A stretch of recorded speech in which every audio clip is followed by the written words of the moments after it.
677 स्तोत्र 34 याचं आपण आळीपाळीने वाचन करूया. स्तोत्र संहिता 34 आपण आळीपाळीने वाचूया. परमेश्वराचा धन्यवाद मी सर्वदा करीन, माझ्या मुखात त्याचे स्तवन सतत असेल. माझा जीव परमेश्वराच्या ठाई प्रतिष्ठा मिळली, दीन हे ऐकून हर्ष करतील.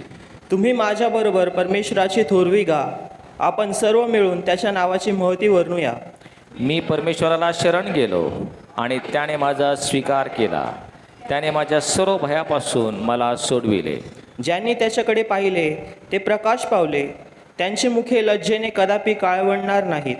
या पामराने धावा केला आणि परमेश्वराने तो ऐकला आणि त्याच्या सर्व संकटातून त्याला सोडविले. परमेश्वराचा दूत त्याचे भय धरणाऱ्यासोबती छावणी देतो आणि त्याचे संरक्षण करीतो. परमेश्वर किती चांगला आहे याचा अनुभव घेऊन पहा. जो त्याच्यावर भाव ठेवतो तो पुरुष धन्य. परमेश्वराचे पवित्र जन हो, त्याचे भय धरा, कारण त्याचे भय धरणाऱ्यांना काही उणे पडत नाही. तरुण सिंहासही वान पडते व त्यांची उपासमार होते, पण परमेश्वराला शरण जाणाऱ्यांना कोणत्याही चांगल्या वस्तूची वान पडत नाही. मुलांनो, या माझे ऐका, मी तुम्हाला परमेश्वराचे भय धरावायला शिकवीन. सुख भोगावे म्हणून जीविताची इच्छा धरणारा व दीर्घायुष्य चाहणारा असा मनुष्य कोण? तू आपली जीभ दुर्भाषणापासून व आपले ओठ कपटी भाषणापासून आवर. वाईटाचा त्याग कर व बरे ते कर. शांतीच्या प्राप्तीसाठी प्रयत्न कर व तिचे अवलंबन कर. परमेश्वराचे नेत्र नीतिमानांकडे असतात, त्याचे कान त्यांच्या हाकेकडे असतात. वाईट करणाऱ्यांची आठवण सुद्धा पृथ्वीवर राहू नये म्हणून परमेश्वर त्यांना विन्मुख होतो. नीतिमान धावा करीतात, तो ऐकून परमेश्वर त्यांना त्यांच्या सर्व संकटातून मुक्त करीतो. परमेश्वर भग्नहृदयी लोकांच्या सन्निधी असतो, अनुतप्त मनाच्या लोकांचा तो उद्धार करीतो. नीतिमानाला फार कष्ट होतात, तरी परमेश्वर त्या सर्वांतून त्याला सोडवितो. त्याची सर्व हाडे तो सांभाळितो, त्यातले एकही मोडत नाही. दुष्टाचे मरण दुष्टाईतच होणार, नीतिमानाचे द्वेष्टे दंड पावतात. परमेश्वर आपल्या सेवकाच्या जीवाचा उद्धार करीतो, त्याचा आश्रय धरणारा कुणीही दोषपात्र ठरत नाही. आमेन. यावेळेस जुन्या करारातून उत्पत्तीचा ग्रंथ याचा 18वा अध्याय आणि 20 ते 33 ही वचने यावेळेस आपण ऐकूया. पान क्रमांक 18, उत्पत्ती 18, 20 ते 33. जुन्या करारातून उत्पत्ती हे पुस्तक ह्याचा 18वा अध्याय आणि 20 ते 33 हे वचनं याच्यावर आपण मनन करू. मग परमेश्वर म्हणाला, सदोम व गमोरा यांच्याविषयीची ओरड फारच झाली आहे व खरोखर त्याचे पाप फार भारी आहे. म्हणून त्याच्याविषयीची जी ओरड माझ्या कानी आली आहे, तशीच त्यांची करणी आहे की काय हे पाहावयास मी खाली जातो. तसे नसेल तर मला कळून येईल. तेथून ते पुरुष वळून सदोमाकडे चालते झाले, पण अब्राहम तसाच परमेश्वरासमोर उभा राहिला. अब्राहम जवळ जाऊन म्हणाला, तू दुर्जनांबरोबर नीतिमानांचाही संहार खरंच करणार काय? त्या नगरात कदाचित 50 नीतिमान असतील, तर त्याचा तू खरंच संहार करणार काय? त्यांच्यातल्या 50 नीतिमानांसाठी त्या नगराची तू गय करणार नाहीस काय? या प्रकारची कृती तुझपासून दूर राहो. नीतिमानांची आणि दुष्टाची सारखीच गत होईल, असा दुर्जनांबरोबर नीतिमानाचा वध करणे तुझपासून दूर राहो. सर्व जगाचा न्यायाधीश योग्य न्याय करणार नाही काय? परमेश्वर म्हणाला, मला सदोम नगरात 50 नीतिमान आढळले, तर त्यांच्यासाठी मी त्या सगळ्या स्थलाची गय करीन. अब्राहम म्हणाला, पहा, मी केवळ धूळ व राख असून प्रभूशी बोलण्याचे मी धाडस करीत आहे. कदाचित 50त 5 कमी नीतिमान असतील, तर 5 कमी म्हणून तू सर्व नगराचा नाश करशील काय? तेव्हा तो म्हणाला, मला तेथे 45 आढळले, तर मी त्यांचा नाश करणार नाही. त्याने पुन्हा म्हटले, तेथे कदाचित 40च आढळले तर? तो म्हणाला, त्या 40करिता मी तसे करणार नाही. मग तो म्हणाला, मी बोलतो याचा प्रभूला राग न यावा. तेथे कदाचित 30च आढळले तर? तो म्हणाला, मला 30च आढळले तर मी तसे करणार नाही. मग तो म्हणाला, पहा, मी प्रभूशी बोलण्याचे धाडस करीत आहे. तेथे कदाचित 20च आढळले तर? तो म्हणाला, त्या 20करिता मी त्यांचा नाश करणार नाही. तो म्हणाला, प्रभूला राग न यावा. मी आणखी एकदाच बोलतो, तेथे कदाचित 10च आढळले तर? तो म्हणाला, त्या 10करिता त्याचा नाश करणार नाही. मग अब्राहमाशी बोलणे संपविल्यावर परमेश्वर निघून गेला आणि अब्राहम आपल्या ठिकाणी परत आला. परमेश्वर वाचलेले वचन आशीर्वादित करो. त्याच्या नामास मान, महिमा आणि गौरव सदा सर्व काळ असो. आमेन. यावेळेस पत्राचं वाचन होईल.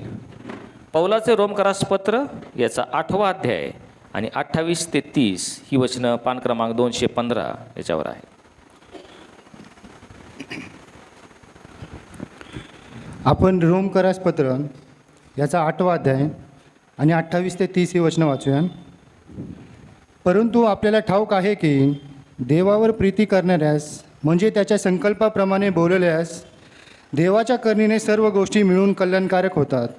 कारण ज्याच्याविषयीचे त्याला पूर्वज्ञान होते त्यांनी आपल्या पुत्राच्या प्रतिमेप्रमाणे बनावे म्हणून त्याने त्याला आगाऊच नेमून ठेवले. ह्यात हेतू हा की तो पुष्कळ बंधूजनामधला ज्येष्ठ असा व्हावा. ज्यांना त्याने आगाऊ नेमून ठेवले त्यांना त्याने पाचारणही केले. ज्यांना त्याने पाचारण केले त्यांना त्याने नीतिमानही ठरविले. आणि ज्यांना त्याने नीतिमान ठरविले त्याचे त्याने गौरवही केले. वाचलेले वचन देवा आपल्यासाठी आशीर्वाद करो. आमेन. शुभवर्तमानाच्या पाठासाठी उभे राहूयात. आजच्यासाठी नेमलेलं शुभवर्तमान योहान लिखित शुभवर्तमान याचा 16वा अध्याय आणि 29व्या वचनापासून शुभवर्तमानास आरंभ होतो. हे कृपा तू देई सुवार्ता ऐकाया विचारे शब्दे करणे ती सदा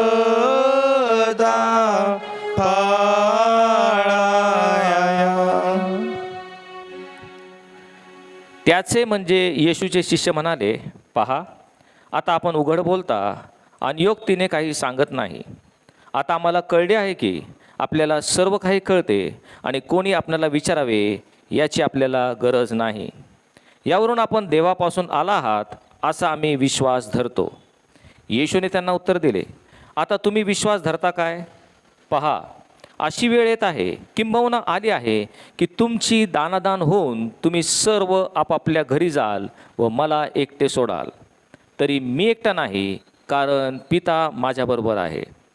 माझ्या ठाई तुम्हाला शांती मिळावी म्हणून मी तुम्हाला या गोष्टी सांगितल्या आहेत. जगात तुम्हाला क्लेश होतील, तरी धीर धरा, मी जगाला जिंकले आहे. हे ख्रिस्ताचं शुभवर्तमान आहे. देवाला स्तुती असो. मंडळी कृपा करून बसावं.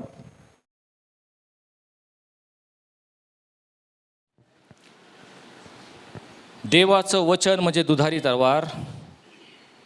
प्रभू, तुझं वचन मला योग्य रीतीने हाताळता यावं आणि त्याच्याद्वारे केवळ तुझ्याच पवित्र नावाचं गौरव व्हावं असं तू कर. प्रभू, आमचे नेत्र तू उघड आणि तुझ्या शास्त्रातल्या अद्भुत गोष्टी तू आमच्या नजरेस पाड. आमचे अंतःकरण तू उघड आणि त्या गोष्टी आत्मसात करण्यास तू आमचा सहाय्य करता हो. धन्यधारक प्रभू येशू ख्रिस्त याच्या नावाने मागितलं म्हणून तो ऐक. आमेन.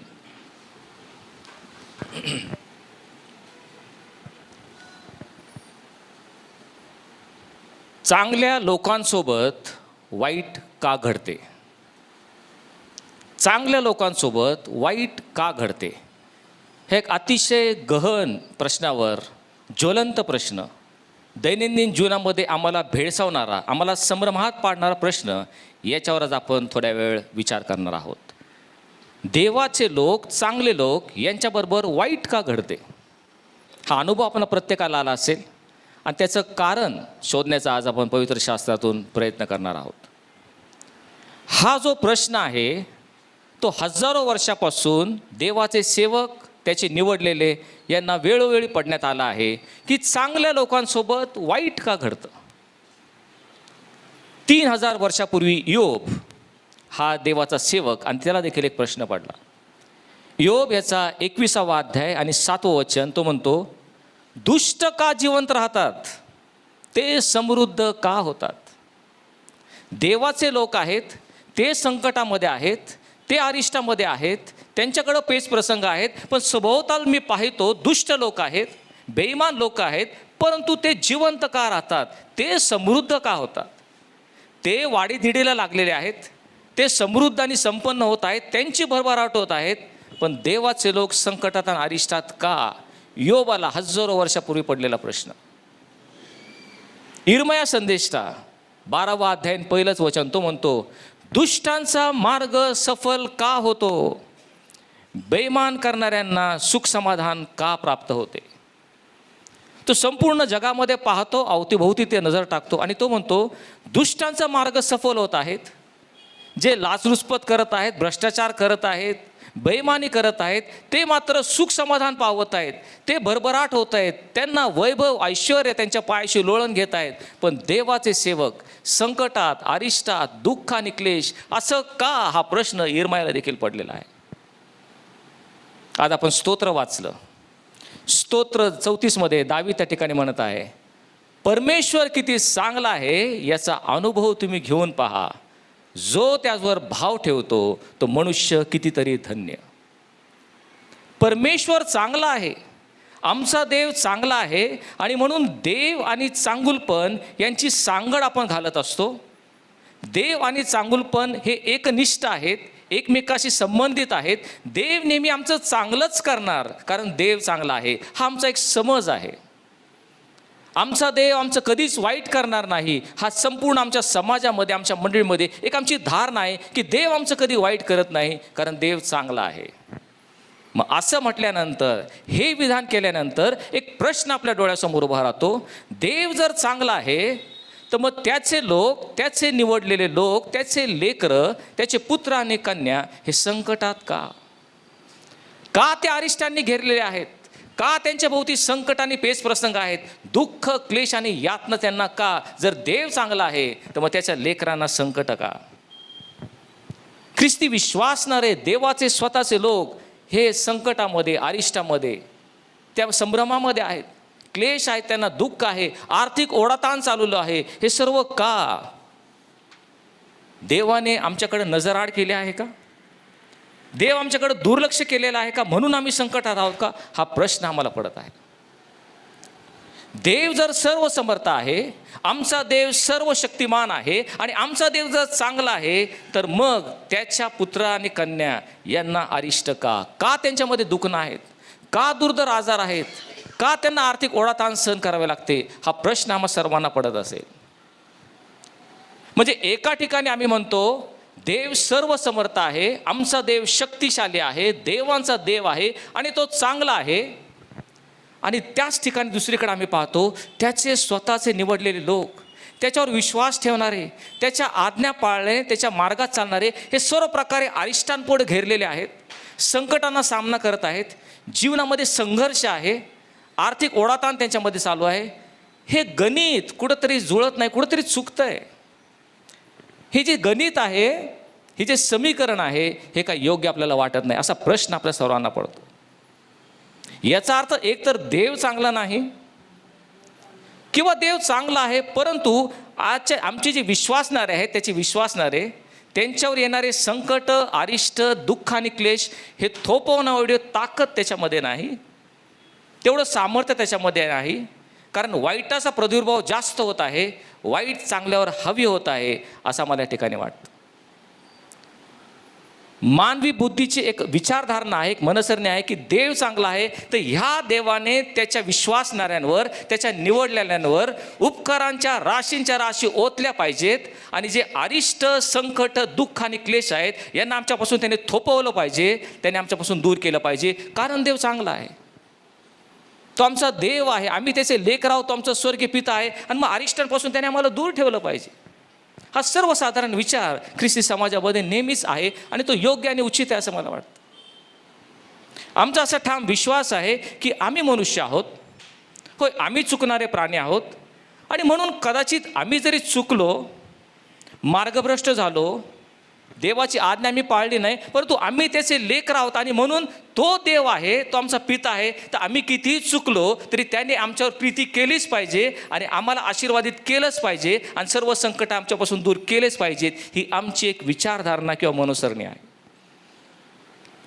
आजूबाजूला अंधकारमय जगामध्ये दुष्ट बेईमान लोक आम्ही पाहतो, पण आम्ही जे विश्वासणारे आहोत, आम्ही पवित्र जीवन जगण्याचा प्रयत्न करतो, त्या आम्हाला त्यांनी संकट अरिष्टापासून दूर ठेवलं पाहिजे, ही आमची एक मनोकामना मनोधारणा असते.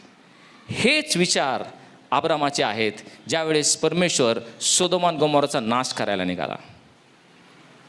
आपणास ठाऊक आहे की अब्राहम आणि त्याचा पुतण्या लोट हे प्रवास करत असता त्यांच्या गुराख्यांमध्ये भांडणं होऊ लागले आणि म्हणून अब्राम म्हटला, आपण विभक्त झालेलं बरं, कारण आपल्यामध्ये वाद होत आहेत. तेव्हा लोटाने सदोम आणि गमोरा हा प्रदेश निवडला, परंतु पवित्र शास्त्र आम्हाला सांगतं सदोमातील लोक तर दुष्ट असून परमेश्वराविरुद्ध महापातके करणारे असे ते होते. पहा, पवित्र शास्त्रातील प्रत्येक शब्द फार महत्त्वाचा आहे. सदोमातील लोक परमेश्वराविरुद्ध फक्त पातके नाहीत तर महापातके करणारे होते आणि म्हणून परमेश्वराचा न्याय त्यांच्यावर येणार होता. परमेश्वराने त्याचे 3 पुरुष सदोम आणि गमोराचा नाश करण्यासाठी धाडले. त्या दिशेने ते तिघं चाललेले असताना मध्येच अब्राम त्यांच्या वाटेमध्ये आला. तेव्हा परमेश्वर अब्रामाला म्हटला, सदोम व गमोरा यांच्याविषयीची ओरड माझ्याकडे आली आहे, त्यांचं पाप खरोखर भयंकर आहे. पहा, सदोम आणि गमोरा या नगराकडे नीट पहा.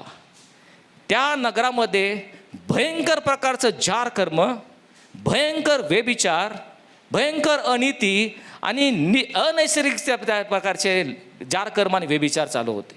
इतकं भयंकर पाप त्या सदोमात होतं की असं म्हटलेलं आहे, त्याची ओरड स्वर्गात परमेश्वराच्या कानी पडली, असं पाप ते करत होते.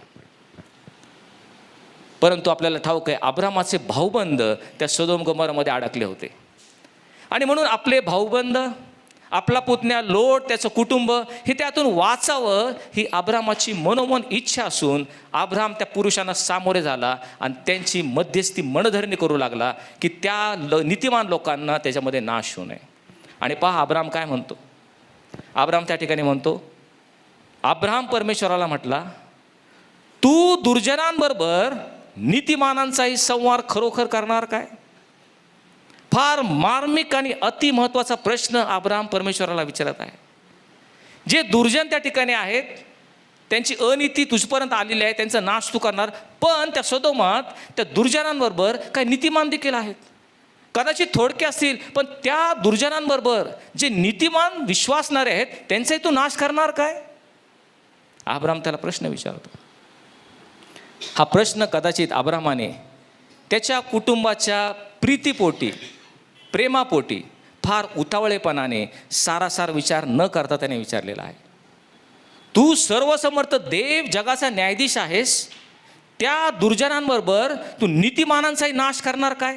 म्हणजे देव नीतिमानांचा नाश करणार म्हणजे तो अन्याय देव ठरणार. आणि हा प्रश्न अब्रामाला त्याला विचारत आहे. सध्या इस्रायलचं युद्ध चालू आहे, आपल्या सर्वांना याची माहिती आहे. खाली दक्षिणेमध्ये हमास संघटनेशी ते युद्ध करत आहेत आणि वर उत्तरेकडे लेबाननमध्ये हिजबुल्ला या संघटनेशी इस्रायल सध्या युद्ध करत आहे. आणि मग ह्या संघटनांचे भूमिगत जे आड्डे आहेत त्यांच्यावर मारा करत असताना ज्यावेळेस क्षेपणास्त्र त्याच्यावर धाडलं जातं, त्यावेळेस ह्या संघटनेचे दहशतवादी आहेत त्यांच्यासोबत अनेक निर्दोष लोकांचा देखील जीव जातो. अनेक निर्दोष नागरिक किंवा रहिवासी हे देखील मारले जातात. पण इस्रायल म्हणतं ह्याला नाईलाज आम्ही काही करू शकत नाही, कारण त्यांनाच खात्मा करायचा, त्याबरोबर अनेक निर्दोष लोक मारले जाणार. दुर्जनांबरोबर निरपराध लोकांचा नाश होणार, त्याला नाईलाज आहे. मनुष्य हे म्हणू शकतो, पण सर्वसमर्थ देव जो पवित्र आहे, जो न्यायी आहे, त्याने जर चुकून नीतिमानांचा नाश केला तर तो पवित्र ठरणार नाही, तो अन्याय ठरेल. आणि हेच अब्राम त्याला सुचवण्याचा प्रयत्न करत आहे. तू सदोमाचा नाश करणार आहेस. दुर्जन त्या ठिकाणी आहेत, पण त्यांच्या भोवती त्यांच्यामध्ये काही नीतिमान देखील आहेत. पण त्यांचा जर तू नाश केला तर त्यांच्यावर अन्याय होणार नाही काय? त्या ठिकाणी अब्राम सरळ सरळ परमेश्वरावर एक आरोप करत आहे. तू नीतिमानांचा नाश करणार म्हणजे तू अन्याय देव आहेस. एक गंभीर आरोप त्या ठिकाणी तो करत आहे. परमेश्वराला तो जाब विचारतो, तू त्यांचा नाश कसा करू शकतो? देव जर पवित्र आहे, देव जर न्यायी आहे आणि तो जर चांगला आहे, तर त्याने नीतिमानाचा नाश केला तर तिथून पुढे तो पवित्र राहत नाही, तो न्याय राहत नाही आणि तो चांगला देखील राहत नाही. कारण पवित्र देव कधीच आणि कधीच नीतिमानाचा नाश करणार नाही. आणि हेच अब्राहम परमेश्वराला विचारत आहे. दुर्जनांबरोबर नीतिमानाचा नाश करणं तुझ्याकडून न हो, कारण तो अन्याय होईल. मी पुण्यामध्ये शाळेमध्ये शिकलो आणि बिशप स्कूल कॅम्प या ठिकाणी मी त्या ठिकाणी 10वीपर्यंत शिकत होतो. त्यातल्या 9वीत असतानाचा एक मला घटना या ठिकाणी आठवली. 9वीत असताना ती शाळा अतिशय शिस्तप्रिय, आमचे वर्ग शिक्षक अतिशय कडक शिस्तीचे होते. आणि एकदा शाळेत वर्गात शिकवत असताना, लेक्चर घेत असताना ते सरांचं लक्ष बोर्डकडं होतं आणि एका विद्यार्थ्याने मागून जोरात शिट्टी वाजवली. आणि शिट्टी वाजवल्यावर ते आमचे वर्ग शिक्षक अतिशय संतप्त झाले, क्रोधाविष्ट झाले आणि ते म्हटले, कुणी शिट्टी वाजवली ताबडतोब कबूल करा. वर्गामध्ये 60 विद्यार्थी होते, पण एकही उठून कबूल झालं नाही की मी शिट्टी वाजवली. त्या शिक्षकाने थोडंसं लावून धरलं. वर्गाचा तास संपला तरी ते शिक्षक म्हटले, तुमच्यातील शिट्टी कोणी वाजवली हे कबूल केलं नाही तर मी तोपर्यंत त्या वर्गातून बाहेर पडणार नाही.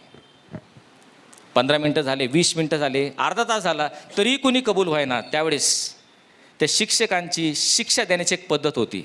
त्यांच्याकडे एक वेताची छडी होती आणि अतिशय लागायची ती छडी आणि हातावर ते 5 फटके त्या छडीने मारलं की संपूर्ण हात पुढच्या 3 दिवसात त्या ठिकाणी खूप लागायचा, वेदना त्या ठिकाणी व्हायची. ही त्यांची शिक्षा करण्याची पद्धत होती. आणि मग ते शिक्षक म्हटले, अर्धा तास झाला, तुमच्यातील एकाने कोणी शिट्टी वाजवली हे कबूल केलं नाही, त्यामुळं तुमच्या वर्गाला ही शिक्षा आहे की प्रत्येकाला आपल्या हातावर छडीचे 5 फटके मिळतील. आणि त्या दिवशी त्या शिक्षकाने एका मुलासाठी वर्गातील 60 मुलांना प्रत्येकाला हातावर 5 छडीचे फटके जोरात मारले. ते अजूनही माझ्या लक्षात आहे. पण त्यावेळेस एक कल्पना माझ्या मनाला स्पर्श करून गेली की आज आमच्या शिक्षकांनी आमच्या वर्गावर अन्याय केला आहे. तो अन्याय असा आहे की एका मुलासाठी, एका दोषी मुलासाठी 59 निर्दोष मुलांना त्यांनी शिक्षा दिली. हा शिक्षकांनी केलेला अन्याय आहे. शिट्टी एकानेच वाजवली, बाकीच्या 59 लोकांना शिक्षा का? सारासार विचार करण्याची गोष्ट आहे. होय, मनुष्यही चूक करू शकतो, पण देव जर पवित्र आणि न्यायी आहे, देवाने घोडचूक केली तर त्याच्या न्यायात धक्का पोचतो, तो पवित्र राहत नाही. आणि हेच अब्राहम त्याला सुचवतोय, हे परमेश्वरा तू न्यायी आहेस, मग त्या जे दुर्जन लोक आहेत त्यामध्ये काही नीतिमान देखील आहेत, त्यांचाही तू नाश करणार काय? पुढं अब्राहम परमेश्वराला एक गोष्ट सुचवत आहे. तो म्हणतो, पहा, त्या नगरामध्ये जर 50 नीतिमान असतील, धार्मिक असतील, त्या 50 लोकांसाठी तू त्यांचा नाश करणार काय? तू त्यांची गय करणार नाहीस काय? 50 नीतिमान आहेत आणि त्यांचा नाश होऊ नये म्हणून तू त्या शहराची गय करणार नाहीस काय? एक महत्त्वाचा प्रश्न अब्राहम परमेश्वरासमोर ठेवत आहे. अब्राहम देवाला काय सुचवण्याचा प्रयत्न करतो? इतिहास जर आपण चाळला, थोडीशी माहिती घेतली तर साधारण त्या काळी सदोम नगराची वस्ती जी आहे, लोकवस्ती, लोकसंख्या साधारण 1000 लोक असतील असं तज्ज्ञांचं मत आहे.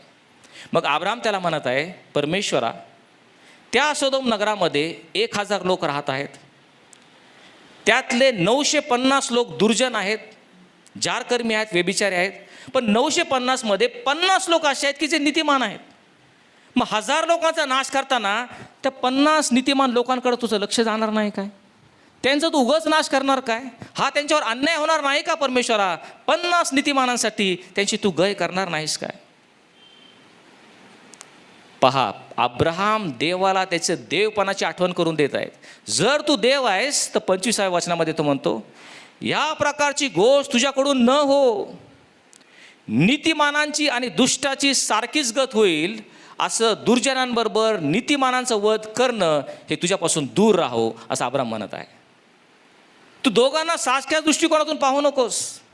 नीतिमाना दुर्जन यांना एकाच दृष्टीतून पाहिलं आणि नीतिमानांचा वध केलास हे तुझ्यापासून न हो परमेश्वरा, कारण तू पवित्र आहेस. पुढे तो काय म्हणतो, अतिशय महत्त्वाची गोष्ट आहे. तो म्हणतो सर्व जगाचा न्यायाधीश योग्य न्याय करणार नाही काय? परमेश्वराला एक खडा सवाल तो विचारत आहे. तू जो सर्व जगाचा न्यायाधीश आहे, तू योग्य आणि यथार्थ न्याय करणार नाहीस काय? त्या 50 नीतिमानांचं काय? याचं उत्तर काय असेल? याचं उत्तर आहे प्रियानो, जगाचा न्यायाधीश कधीच कुणावर अन्याय करत नाही. नेहमी हा जगाचा न्यायाधीश योग्यच आणि यथार्थ न्याय करणार, आणि म्हणून दुर्जनांबरोबर नीतिमानांचा नाश तो कधीच आणि कधीच करणार नाही. ही काळ्या दगडावरची रेघ आहे, कारण तो पवित्र आणि तो पूर्ण न्यायदेय आहे. नीतिमानांचा उगाच नाश करून त्यांच्यावर तो अन्याय करणार नाही. हे ऐकल्यावर, हा आरोप अब्रामाने परमेश्वरावर केल्यावर, आता परमेश्वर अब्रामाला एक ऑफर देत आहे. परमेश्वर अब्रामाला काय म्हणतो?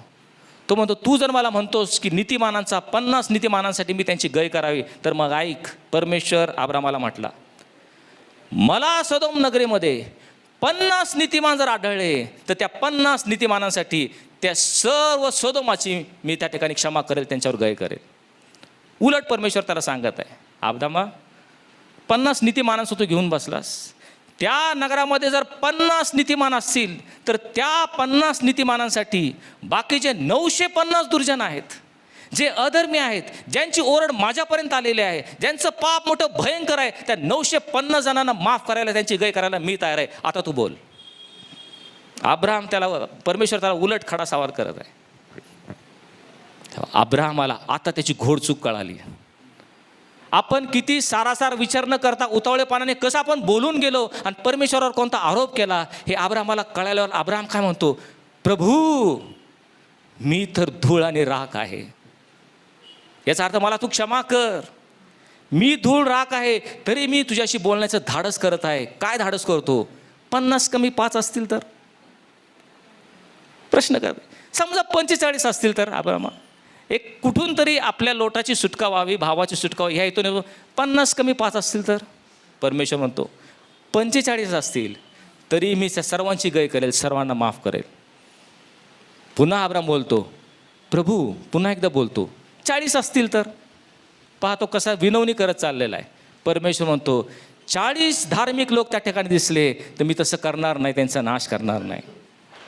अब्राहम पुन्हा कचरतो, घाबरत म्हणतो, मी बोलतो याचा प्रभूला राग न येवो. त्या ठिकाणी 30 धार्मिक असतील तर? परमेश्वर म्हणतो त्या सदोम नगरामध्ये जिथे 1000 लोक राहतात, 30 धार्मिक असले तरी मी त्या सर्वांची गय करेल, त्यांचा नाश करणार नाही. अब्राहम कचरत पुन्हा म्हणतो, प्रभूशी बोलण्याचं मी पुन्हा धाडस करत आहे. प्रभू 20 असतील तर? पहा मानवी स्वभाव आहे, पुन्हा विनंती करतो. परमेश्वर म्हणतो तिथे 20 जरी मला आढळले तरी मी त्या ठिकाणी त्यांची गय करेल, त्यांचा नाश करणार नाही. आता मात्र अब्राहम थोडासा ओशाळतो, लाजत काजतच म्हणतो, प्रभू तुला राग नाही येऊ, मी आता एकदा शेवटीच बोलतो. तिथे 10 असतील तर? का बरं असं म्हटलं? मी आता एकदा शेवटीच बोलतो, तिथे 10 धार्मिक असतील तर? का अब्राहमाने आपल्या मनामध्ये विचार केला असेल, बाकी सर्व दुष्ट आहेत, अधर्मी आहेत, व्यभिचार आहेत, हे मला माहीत आहे, पण माझा पुतण्या लोट आणि त्याचं कुटुंब ह्याच्यामध्ये कमीत कमी 10 लोक आहेत, ते तरी निश्चितपणे धार्मिक असतील. आणि म्हणून मोठ्या छातीटोकपणे आत्मविश्वासाने म्हणतो 10 असतील तर? लोट, त्याची बायको, त्याच्या 4 मुली, त्याची जावई, साधारण 10 लोक तर आहेत. तिथे 100% धार्मिक त्या 10 लोक असतील या विश्वासाने अब्राहम म्हणतो 10 लोक असतील तर? परंतु अब्राहमालाही ठाऊक नव्हतं, त्याच्या पुतना लोट याच्या कुटुंबासहित त्या 10 लोकसुद्धा भरले नाही. परमेश्वर म्हणतो 10 लोकांसाठी सुद्धा मी त्याची गय करेल, त्यांचा नाश करणार नाही. तेव्हा अब्राहम पुढं काही न बोलता निघून जातो, कारण त्या सदोम नगरीमध्ये 1000 लोकसंख्या असलेल्या शहरामध्ये 10 सुद्धा त्याला नीतिमान सापडले नाही.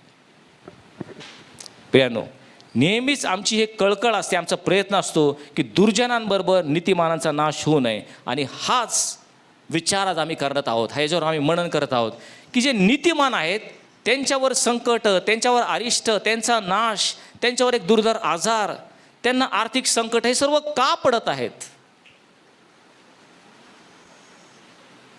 सारासार विचार केला तर ह्याचं उत्तर एकच आहे. त्याचं उत्तर असं आहे, परमेश्वर कधीच चांगल्या लोकांवर वाईट गोष्ट आणत नाही.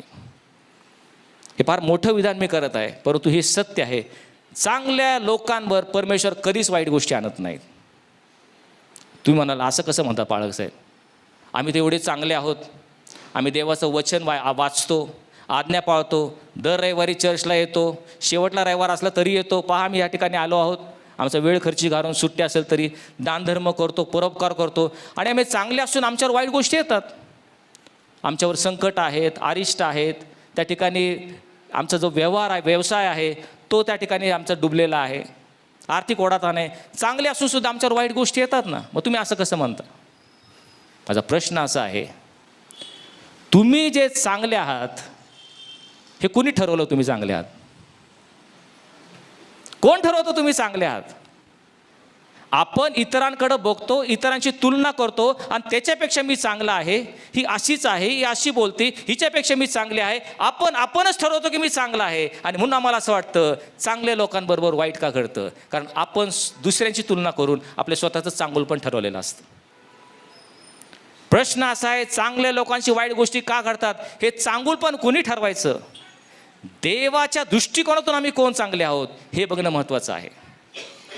देवाच्या चांगुलपणाची जी पात्रता आहे, जी उच्च पातळी आहे, त्याच्यापर्यंत कोण पोहोचतं? कारण देवाच्या दृष्टिकोनातून किती जण चांगले आहेत हे पाहिलं तर मग आपल्याला खरं रहस्य समजेल, आमचे डोळे उघडतील. मग देवाच्या दृष्टिकोनातून कोण चांगलं आहे जगामध्ये? पवित्र शास्त्राचं उत्तर आम्हाला देतं. रोमकरास पत्र याचा 3 अध्याय 10 वचन कोणाला माहिती आहे का? नीतिमान कोणी नाही, एक देखील नाही. देवाच्या दृष्टिकोनातून नीतिमान किंवा चांगलं कोणीच नाही, एक देखील नाही. तो म्हणतो कोण चांगले? देवाच्या पात्रतेनुसार चांगुलपणा आमचा कुणीच आम्ही त्या ठिकाणी पोहोचूच शकत नाही. आम्ही एकमेकांना पाहून म्हणतो मी तुझ्यापेक्षा चांगला आणि तू वाईट, हे आम्ही ठरवतो. आम्ही जे स्वतःला नीतिमान ठरवतो, धार्मिक ठरवतो, यशाया म्हणतो तुमची धार्मिकता कशी आहे? घाणेरड्या चिंधीप्रमाणे आहे. आम्ही जे स्वतःला नीतिमान किंवा चांगलं म्हणतो, आमचं चांगुलपण घाणेरड्या चिंधीसारखं, जे कशालाच वापरायची उपयोगाची नाही, अशी आमची धार्मिकता आहे. आम्ही कोण चांगले ठरवणार स्वतःला? आम्ही म्हणतो आम्ही चांगले आहोत, पण आम्ही आमच्याशीच तुलना केलेली असते. देवाच्या दृष्टिकोनातून कोण चांगला आहे? यरूशलेम तत्कालीन जगामध्ये इर्मया संदेष्टा आहे, आणि परमेश्वर इर्मया संदेष्टाद्वारे इस्रायल लोकांना एक धोक्याचा इशारा, एक खडा सवाल विचारत आहे. इर्मया याचा 5वा अध्याय आणि पहिलंच वचन, त्यामध्ये परमेश्वर म्हणतो, अहो इस्रायलांनो, यरूशलेमेच्या गल्ल्यातून इकडून तिकडं धावा आणि पाहून शोध करा. यरूशलेमेच्या गल्ल्यातून फिरा, धावा आणि पाहून आपली खात्री करा. त्याच्या चौकात शोध करा. कुणाचा शोध करा? धर्माने वागणारा आणि सत्याची कास धरणारा एक मनुष्य तुम्हाला सापडतो का? ह्याचा शोध करा. सापडल्यास मी त्याला क्षमा करेल. परमेश्वर इस्रायल लोकांना आव्हान करत आहे. तसंच आज तो आम्हाला आम्हाला लोक आव्हान करते. पुण्याचे जे गल्ले आहेत, गल्ल्या फिरा, चौकात शोध करा. कशाचा शोध करा? धर्माने वागणारा आणि सत्याची कास धरणारा एक मनुष्य जर तुम्हाला सापडला, मी त्याची क्षमा करेल, त्याला गय करेल. प्रियानो, दुर्दैव असं होतं की तत्कालीन यरूशलेममध्ये एक सुद्धा मनुष्य असा नव्हता की जो धर्माने वागणार आहे. ही आमची आजची शोकांतिका आहे. एकदा एक अधिकारी येशूकडे आला आणि तो म्हटला, अहो उत्तम गुरुजी, काय केल्याने मला सार्वकालिक जीवन मिळेल? आणि येशूने त्याला काय म्हटलं? येशू त्याला म्हणतो, काय म्हटलं? मला उत्तम का म्हणतोस? कारण एका वाचून म्हणजे देवापासून कुणीच उत्तम नाही. येशूच्या मुखातील शब्द आहेत. उत्तम म्हणजे याचा अर्थ काय? चांगला. त्या अधिकाऱ्याने त्यांना म्हटलं, अहो चांगले गुरुजी, काय केल्याने मला सार्वकालिक जीवन मिळेल? येशू म्हणतो, अरे मला चांगला का म्हणतोस? एका वाचून म्हणजे देवा वाचून कुणीही चांगलं नाही. आम्ही स्वतःला चांगले म्हणवणारे. आम्ही का चांगले म्हणतो माहिती आहे का? आपण एकमेकाकडे बघतो. पण पवित्र शास्त्र मला सांगतं, आम्ही आपला भार आणि सहज गुंतवणारे पाप बाजूला ठेवून आम्हास नेमून दिलेल्या धावेने धीराने धावे. प्रभू जो आमचा विश्वासाचा उत्पादक व पूर्ण करणारा, याचकडे आम्ही पाहत असावे. या जीवनाची धाव धावत असताना आपण एकमेकाकडे पाहतो म्हणून आपण चांगले आहोत असं आपल्याला वाटतं. जर तुम्ही येशूकडं पाहिलं, त्याचं जीवन तुम्ही पाहिलं, त्याचा कित्ता गिरवला, तर आपण किती चांगुलपणापासून उणे आहोत, किती आम्ही पापाच्या खोल खाई दलदलीत अडकलेले आहोत याची जाणीव आम्हाला होईल. पण आम्ही काय केलं पाहिजे? येशूशी आम्ही तुलना केली पाहिजे. येशूकडं पाहिलं पाहिजे, म्हणजे आमचं चांगुलपण आमच्या लक्षात येईल. चांगल्या लोकांबरोबर वाईट का घडतं? कल्पना करा, उपासना चालू आहे, सर्वजण संदेश चालू असताना अचानकपणे स्वतः पुनरुत्थित प्रभू येशू ख्रिस्त दारात उभा राहिला आणि तो सगळ्यांना सोडून तुमच्याकडे आला. प्रत्येकाने आपली कल्पना, माझ्याकडे आला येशू ख्रिस्त, सगळ्यांना डावला माझ्याकडे आला आणि तुमच्याकडे येऊन प्रभू येशू ख्रिस्त तुम्हाला एक अभिवचन देत आहे.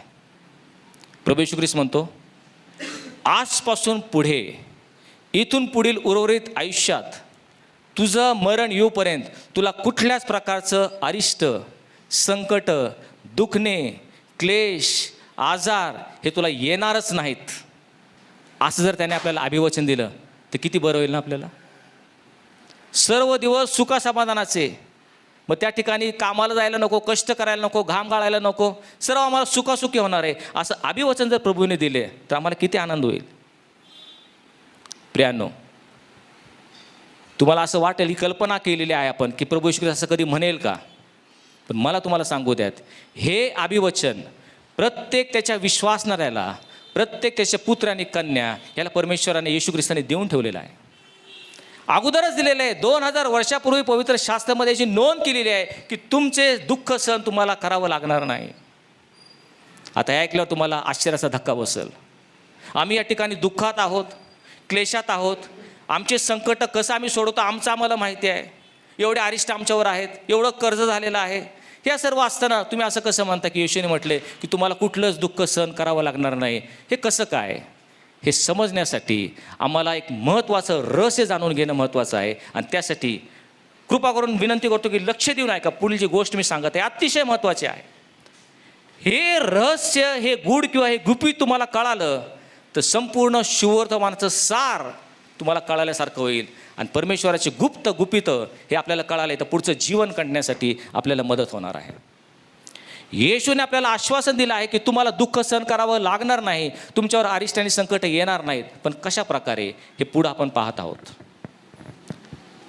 दुःख सहन ज्यावेळेस मी म्हणतो त्यावेळेस दुःख सहनाचे 2 प्रकार आहेत. एक दुःख सहन जे तात्कालिक दुःख सहन आणि दुसरं अनंतकालिक दुःख सहन. ह्या दोघांकडे बघणं गरजेचं आहे. तात्कालिक दुःख सहन म्हणजे ह्या भूतलावर आयुष्य जगत असताना मरणाच्या दिवसापर्यंत जे दुःख आम्हाला भोगावं लागतं, जे संकट अरिष्ट आमच्यावर येतात, जे सैतानी हल्ले आमच्यावर होतात, जो मोहपाश आमच्यावर येतो, जे क्लेश आम्हाला होतात, जे आर्थिक ओढाताणून आम्हाला जावं लागतं, ह्याला म्हणायचं तात्कालिक दुःख, तात्कालिक दुःख सहन. आणि नंतर एक अनंतकालिक दुःख सहन आहे की जो अनंत काळासाठी दुःख आमच्याकडून दूर केलं जाणार आहे. आम्ही कोणत्या प्रकारच्या दुःख सणाकडे लक्ष देत आहोत? सर्वात महत्त्वाची गोष्ट म्हणजे तात्कालिक दुःख सण जे आहे, आमच्या आयुष्यामध्ये येणारं संकट, अरिष्ट आणि दुःख सण हे कुणालाच चुकलेले नाहीत. हे आम्ही लक्षात घेणं गरजेचं आहे. प्रत्येक मनुष्याच्या जीवनाचा तो अविभाज्य भाग आहे. तुम्ही देवाचे सेवक असा किंवा नसा, विश्वासणारा असा किंवा नसो, प्रत्येकाला दुःख सणातून जावंच लागणार, त्याला कुणाला अपवाद नाही. हे पहिलं समजून घेणं महत्त्वाचं आहे. या दुःख सणाला सुरुवात कुठं झाली? 6000 वर्षापूर्वी एदेन बागेमध्ये ह्या दुःख सणाला सुरुवात झालेली आहे.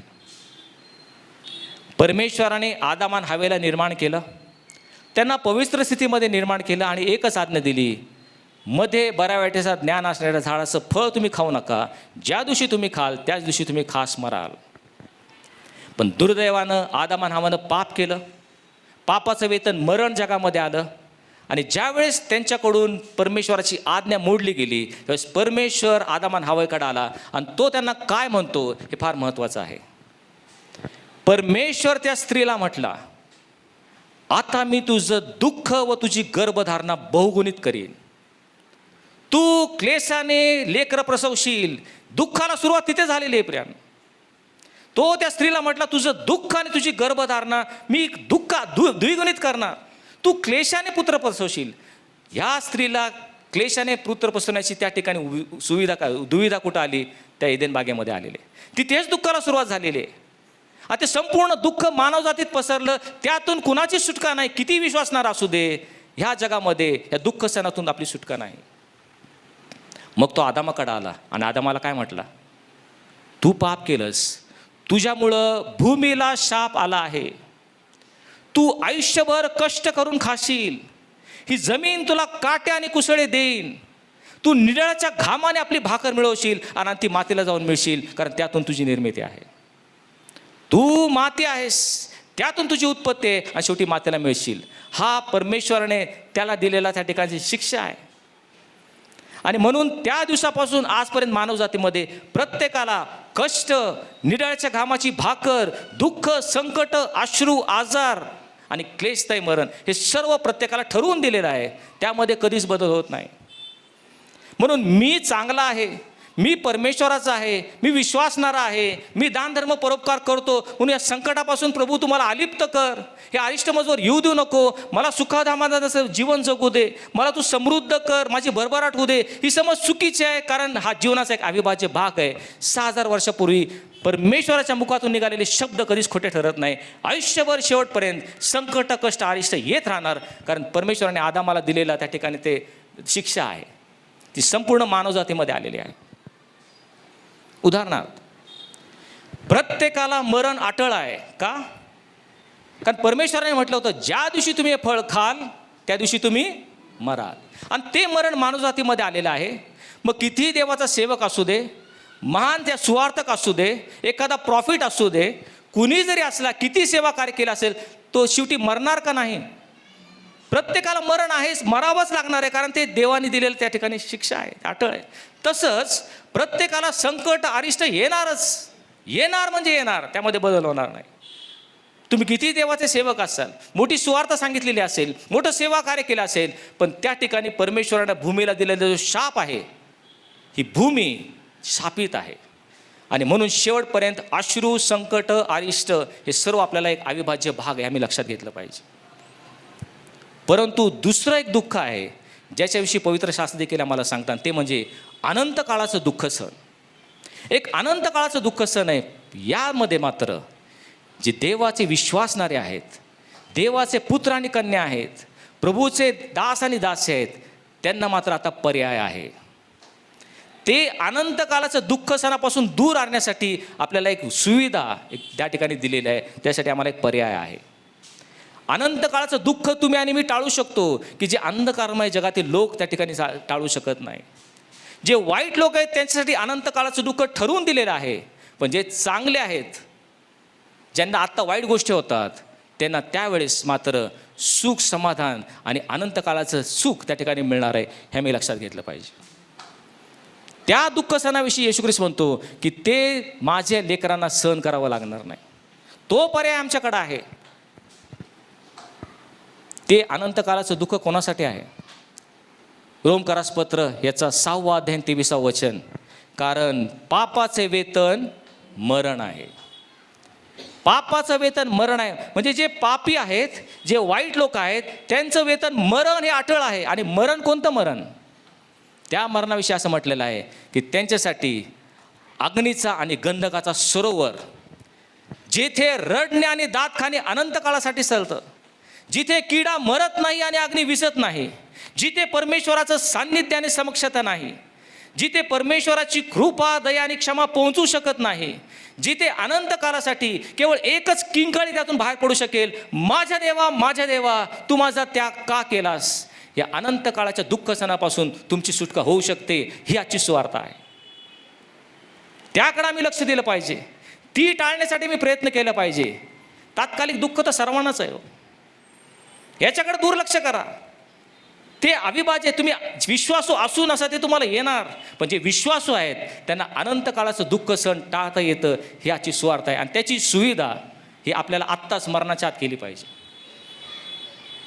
त्यामुळे लक्षात घेणं महत्त्वाचं आहे. श्रीमंत मनुष्य आणि भिकारी लाजार हे कथानक आपल्या सर्वांना ठाऊक आहे.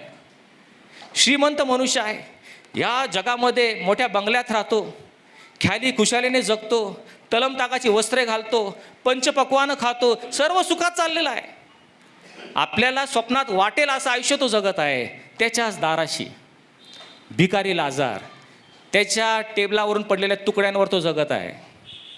अंगभर गळव्यांनी भरलेला आहे, कुत्रे येऊन त्याचे गळवे चाटत आहेत. एकदा भिकारी लाजार मरण पावला, त्याला अब्रामाच्या कुशीत सुखलोकात गेला. श्रीमंतही मरण पावला, तो मात्र अधोलोकात अग्नीच्या सरोवरात क्लेश भोगण्यासाठी गेला. आणि तो मेलेला श्रीमंत मनुष्य आता अब्रामाला विनंती करतो. काय विनंती करतो? हे बापा अब्रामा, त्या लाजाराला माझ्याकडे पाठव. कशासाठी? त्याने आपल्या बोटाचं टोक पाण्यात बुडवून माझी जीभ थंड करावी, कारण ह्या अग्नीत मी क्लेश भोगत आहे. अनंत काळाचं दुःख सहन करत असताना तेथे मनुष्य पाण्याच्या एका थेंबासाठी तरसतो. तीच गत त्या श्रीमंत मनुष्याची झाली.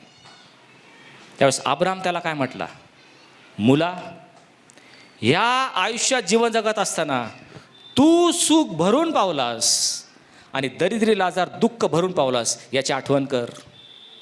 आठवण कर.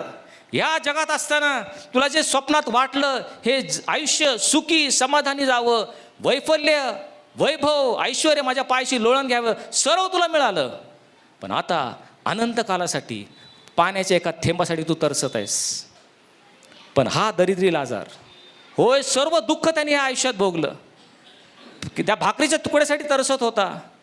त्या ठिकाणी आजारपण करायला त्याला पैसे नव्हते, गळवे कुत्रे येऊन गळवे चाटत होते. पण आता अनंत काळासाठी तो सुख भोगत आहे, हे लक्षात ठेव. प्रियानो, त्या अनंत काळाच्या दुःख सणापासून आपण आत्ताच स्वतःला वाचवलं पाहिजे, नाही तर ते भयंकर आहे. त्याला कुठली मर्यादा नाही, कारण अनंत काळासाठी ते चालणार आहे, हे आम्ही लक्षात ठेवलं पाहिजे. पवित्र शास्त्र आम्हाला सर्व गोष्टी उघड उघड सत्य सांगतं, कधी कुठली गोष्ट झाकून ठेवत नाही. लोकांनी माझ्यावर विश्वास ठेवावा म्हणून काहीतरी चांगलं गोडगोड खोटं काहीतरी सांगायचं, असं येशूचं त्या ठिकाणी कधीच म्हणणं नव्हतं, विश्वास नव्हता. येशूने काय सांगितलेलं आहे? जो कोणी माझ्या मागे येतो त्यांनी आत्मत्याग करावा आणि दररोज स्वतःचा वधस्तंभ उचलून मला अनुसरावे, हे येशूने त्या ठिकाणी परखडपणे आम्हाला सांगितलेलं आहे. तुम्हाला जर माझ्या मागे यायचं तर मग मला सुख मिळेल, समृद्धी मिळेल, माझी भरभराट होईल, सर्व ऐश्वर्य मला मिळेल, अशी कल्पनाही करू नका. कारण रोज आत्मत्याग करणं आणि रोज स्वतःचा वधस्तंभ उचलून त्याला अनुसरणं, वधस्तंभ म्हणजे दुःख सहन, हे अविभाज्य आहे. ह्याच्यामध्ये आपल्याला कधी दुमत होत नाही. आणि म्हणून चांगले लोक आहोत म्हणून आमचं चांगलंच होईल, ही कल्पना चुकीची आहे, आम्ही लक्षात घेतलं पाहिजे. येशूने स्पष्टपणे शिष्यांना सांगितलं, जगात तुम्हाला क्लेश होतील, पण धीर धरा, मी जगाला जिंकला आहे. येशूच्या मुखातील वाक्य, जगात तुम्हाला क्लेश होतील. होय, क्लेश दुःख यातना आमचा अविभाज्य भाग आहे. जर ख्रिस्ती विश्वासणारे असेल तर जगात तुम्हाला क्लेश होणार. परंतु ज्यावेळेस आम्ही विश्वासणारे ह्या सर्व संकटात घेरलेले आहोत, अरिष्ट चालू आहे, सैतानी हल्ले होत आहेत, त्या ठिकाणी आम्हाला मोहपाशाला आम्ही बळी पडत आहोत, आजारपण आहे, आर्थिक ओढाताण आहे, हे सर्व चालू असताना जर आम्ही त्या विश्वासामध्ये विजय झालो, विश्वासाने आम्ही जीवन जगू लागलो, त्यांच्यासाठी काय प्रतिफळ आहे हे प्रभू येशू ख्रिस्ताने प्रगटीकरणामध्ये आम्हाला दाखवून दिलेलं आहे. प्रगटीकरणाचा 22व्या अध्यायामध्ये तो म्हणतो, मग मी पाहिलं एक पवित्र नगरी नवी यरूशलेम देवापासून स्वर्गातून उतरताना मी पाहिली. जे विश्वासणार आहे त्यासाठी एक नवीन स्थान दिलेलं आहे. ते स्थान कसं होतं? त्या नगरीमध्ये देव स्वतः मनुष्याबरोबर राहील. देव त्यांच्या डोळ्यातले सर्व अश्रू पुसून टाकील. यापुढे मरण नाही, कष्ट नाही, शोक नाही, कारण ह्या सर्व गोष्टी होऊन गेल्या आहेत. हे ते स्थान आहे. त्यातून आम्हाला दुःख सहनातून आम्हाला वाचवण्यासाठी परमेश्वर म्हणतो, अशा स्थानी मी तुम्हाला नेईल. मरण नाही, अश्रू नाही, शोक कष्ट व दुःखही नाहीत, अशा स्थानामध्ये मी तुम्हाला घेऊन जाणार आहे. पण पुढचं वचन आम्हाला काय सांगतं? ज्यांनी आयुष्यामध्ये ख्याली कुशालीने राहिलं, स्वैराचार केला, बदफैली जीवन जगलं, परमेश्वराच्या मार्गात चालले नाहीत, त्यांच्याविषयी काय म्हटलेलं आहे? पण भेकड, अविश्वासू, अमंगळ, खुनी, व्यभिचारी आणि लवाड करणारे ह्या सर्वांना अग्नीचा गंधक आणि त्यासोबरोबर हे कायमचं राहील, हे दुसरं मरण असं म्हटलेलं आहे. त्या सर्वांना काय होणार आहे? अग्नीचे व गंधकाचे सरोवर अनंतकालासाठी, हेच दुसरे मरण आहे. आणि हे सर्व ओळखून संत पाऊल म्हणतो, आत्ताचे आमचे तात्कालिक व हलके संकट हे आमच्यासाठी सार्वकालिक गौरवाचा भार उत्पन्न करतं. दोन गोष्टींची तुलना करत आहे. हा संत पाऊल ज्याने 35 वर्ष अखंडपणे प्रभू येशू ख्रिस्तासाठी संकट, कष्ट आणि छळ सहन केला, अनेक वेळा फटके खाल्ले, 39 फटक्यांची शिक्षा 5 वेळा त्याला मिळाली, अनेक संकट त्याने सहन केले. तो म्हणतो हे जे संकट आहेत ना, आत्ताचे जे तात्कालिक संकट आहेत हे हलके आहेत. तो म्हणतो आमच्यापेक्षा कितीतरी जास्त संकट सहन करून पाऊल म्हणतो हलके आहेत. का हलके आहेत? कारण त्या बदल्यात मला सार्वकालिक गौरवाचा भार मिळणार आहे. जे मला मिळणार आहे, जिथे मरण नाही, अश्रू नाही, कष्ट नाही, हे अनंत काळासाठी मिळणार आहे. म्हणून हे संकट मला खूप हलकं वाटतं असं तो म्हणत आहे. आणि म्हणून हे लक्षात ठेवूयात, परमेश्वर चांगला आहे म्हणजे तो आमचं चांगलंच करणार. वाईटाचा आणि त्याचा काय संबंध नाही. वाईट सैतानापासून येतं, चांगलं परमेश्वरापासून येतं. ह्या संभ्रमातून बाहेर पडूयात. हे आपले आत्मफसवणूक आपण टाळूयात. कारण जरी आमच्यावर संकट आले, अरिष्ट आले, आर्थिक ओढाताणून आम्ही चाललो असेल, पण जर आम्ही ख्रिस्ती विश्वासणारे असू तर परमेश्वर आमच्याबरोबर नेहमीच असतो, हे आम्ही विसरून चालणार नाही. हे आमच्यापासून दूर कर असं आम्ही म्हणत नाही, पण त्या संकटामध्ये प्रभू तू आमच्याबरोबर आहेस हा विश्वास तो आमचा बळकट कर, आम्ही असं म्हटलं पाहिजे. देवाचा सेवक दावीद 17 वर्षाचा आहे. गल्ल्याताला ठार केलं आणि ज्या क्षणी त्यांनी गल्ल्याताला मारलं त्यावेळेस स्त्रिया नाचून बोलू लागल्या. दावीदाने काय म्हटलं? स्त्रिया दावीदाने लाखो मारले, शौलाने ते 1000 मारले, दावीदाने लाखो मारले. त्याच वेळेस शौल दावीदावर खवळला. ह्या 17 वर्षाचा कोवळा तरुण याचा सूड घेण्यासाठी इस्रायलचा राजा दावीदाच्या मागं चाललेला आहे. हा दावीद काहीच त्याला कल्पना नाही की मी असं काय केलेलं आहे. मी इस्रायलाची इब्रत वाचवली, शौल राजाला मी मदत केली आणि हाच शौल राजा माझा जीव घेण्यासाठी त्या माझ्या मागं आहे. हा 17 वर्षाचा दावीद पुढे पळत आहे, रानावनातून दऱ्याखोऱ्यातून चाललेला आहे आणि शौल त्याचे सैन्य घेऊन या दावीदाचा घात करण्यासाठी, या तरुणाचा घात करण्यासाठी शौल मागून येत आहे. अशाच एका रात्री एका गुहेमध्ये हा दावीद हळूच लपलेला आहे. शेजारीच गुहेमध्ये शौल आणि त्याचे लोक ते देखील त्या ठिकाणी असलेले आहेत. दावीदाला माहिती आहे शेजारी शौल आहे.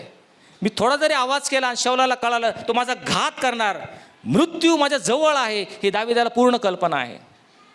त्याच रात्री छोटासा दिवा त्याने घेतला, तो दिवा आपल्या जवळ ठेवला आणि त्या मिनमिन त्या प्रकाशामध्ये एक त्या ठिकाणी गुंडाळी घेतली आणि त्या गुंडाळीवर तो लिहित आहे, स्तोत्र 23 लिहितो आणि त्यामध्ये तो म्हणतो, मृत्यू छायेच्या दरीतून मी जात असलो तरी अरिष्टाच भिणार नाही, कारण तू मज बरोबर आहेस. होय प्रभू, मृत्यू माझ्या जवळ आहे, मी मृत्यू छायेच्या दरीतून चाललेला आहेस, पण मी भिणार नाही कारण तू मज बरोबर आहेस. हा विश्वास आज प्रत्येक ख्रिस्ती विश्वासाने ठेवला पाहिजे.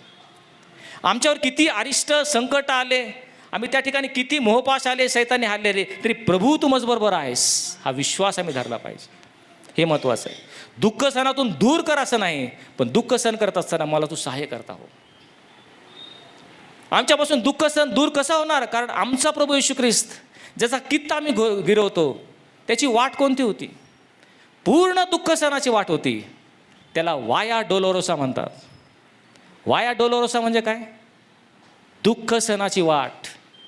जर तुम्ही इस्रायलला गेला तर त्या ठिकाणी जे गाईड आहे ते तुम्हाला दाखवतात, ह्याला वाया डोलोरोसा म्हणतात. वाया डोलोरोसा म्हणजे पंत पिलाताच्या वाड्यापासून कालवरी टेकडीपर्यंत असलेली अर्धा मैलाचा तो रस्ता, की ज्या रस्त्यावर प्रभू येशू ख्रिस्ताने आपला स्वतःचा जड वधस्तंभ घेऊन जे दुःख सण त्याने केलं त्याला वाया डोलोरोसा.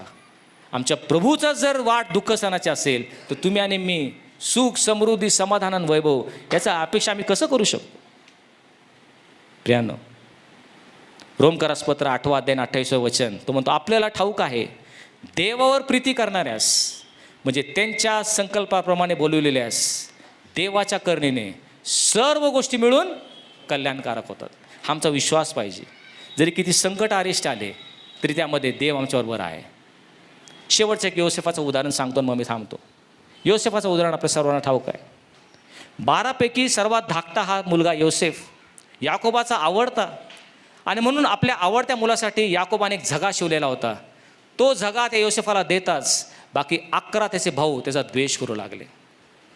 सक्का भाऊ, रक्ताचा भाऊ, पण 11 जण त्याला द्वेष करू लागले. तेव्हा हा 17 वर्षाचा योसेफ, याला त्यांनी धरलं, त्याचा झगा काढून घेतला, एक कोकरू कापून त्याचं रक्त त्या झग्यावर टाकलं. बापाला जाऊन सांगितलं तुमचा मुलगा मेलेला आहे. या योसेफाला खड्ड्यात टाकलं. एकाला दया आली म्हणून खड्ड्यातून काढलं, मिद्यानी लोकांना विकलं, स्वतःच्या भावाला त्यांनी विकलं. या योसेफाला परदेशात घेऊन गेले, मिसरमध्ये घेऊन गेले. तिथे पोटिफर नावाच्या एका मनुष्याच्या घरामध्ये तो गुलाम म्हणून राहावा लागला. पोटिफराच्या बायकोची वाईट नजर त्यावर पडली, खोटा आरोप त्याच्यावर टाकला, त्याला तुरुंगात टाकण्यात आलं. पण परमेश्वराचं वचन आम्हाला सांगतं तुरुंगात योसेफाबरोबर परमेश्वर होता. परमेश्वर त्याला विसरला नाही, त्याला कधी सोडलं नाही. तुरुंगात तो आचारी आणि प्यालेबारदार याच्या स्वप्नाचा अर्थ सांगितला, पण तरी ते विसरले. राजापर्यंत ती बातमी नेली नाही. शेवटी राजाला स्वप्न पडलं आणि मग त्याचा अर्थ सांगितल्यावर हा योसेफ मिस्राचा पंतप्रधान झाला. तब्बल 13 वर्षांचा तो त्या ठिकाणी प्रवास होता. भावाने विकलं, त्यापासून मिस्राचा पंतप्रधान होण्यामध्ये 13 वर्ष पूर्ण दुःख सहन, अरिष्ट, संकट, परदेशामध्ये कुटुंबापासून दूर असलेले योसेफ खूप त्या ठिकाणी दुःख सहन करत आहे. ज्यावेळेस दुष्काळ पडला आणि त्याचे भाऊ त्या ठिकाणी आले आणि त्यांनी पाहिलं की योसेफ आहे, त्यावेळेस मात्र घाबरले. आपला भाऊ आपला सूड घेणार, तो आपला प्राण घेणार म्हणून नतमस्तक झाले, दंडवत घातला, आम्हाला तू क्षमा कर, त्या भावाला विनवणी करू लागले. तेव्हा योसेफाने त्याकडे पाहून तो मोठ्याने रडला आणि योसेफ काय म्हटलं माहिती आहे? योसेफ म्हटला तुम्ही सर्व वाईटासाठी योजले होते, पण पुष्कळ लोकांचे प्राण वाचावे म्हणून देवाने ते चांगल्यासाठी योजले. मित्रांनो, आम्ही एकमेकांसाठी वाईट योजतो, पण त्यातून सुद्धा देवाची योजना अशी असते की ते आमच्या चांगल्यासाठीच होतं. हा विश्वास आम्ही धरला पाहिजे. तुम्ही ते वाईटासाठी योजले, पण देवाने ते चांगल्यासाठी योजले होते. धीर धरा. एकमेकांशी आपण द्वेष करू नये, राग करू नये. संकट आले तर त्यामध्ये परमेश्वर आमच्या संगते असं मानून आम्ही पुढील जे दुःख सण आहे, अनंत काळासाठी होणार दुःख सण, त्यावरून वाचण्यासाठी आम्ही आमचं जीवन कंठूयात. आत्ममंडळास काय म्हणतो हे ज्याला कान आहे तो ऐको. प्रार्थना करूयात. स्वर्गीय पिता, आज चांगल्या लोकांविषयी वाईट गोष्ट का घडतात याचं रहस्य तुम्हाला उलगडून दिलेलं आहेस. होय परमेश्वरा, ह्या आयुष्यात जीवन जगत असताना जो आयुष्याचा एक अविभाज्य भाग आहे, ते संकट अरेस्ट आमच्यावर येणार आहेत. परंतु अनंत काळाचं दुःख सण ह्यातून वाचण्यासाठी प्रभू तू आमच्यासाठी एक तरतूद, एक सुविधा केलेली आहेस. आणि म्हणून तुझ्या मार्गात आम्ही चालावं, तुझ्या वचनाप्रमाणे आम्ही वागावं आणि पवित्र आत्म्याचं मार्गदर्शन घेऊन त्या अनंतकालिक दुःखापासून आम्ही दूर राहावं, यासाठी प्रत्येकाला तू सहाय्य कर. धन्यवाद प्रभू येशू ख्रिस्त, याच्या नावाने मागितलं म्हणून तो ऐक. आमेन.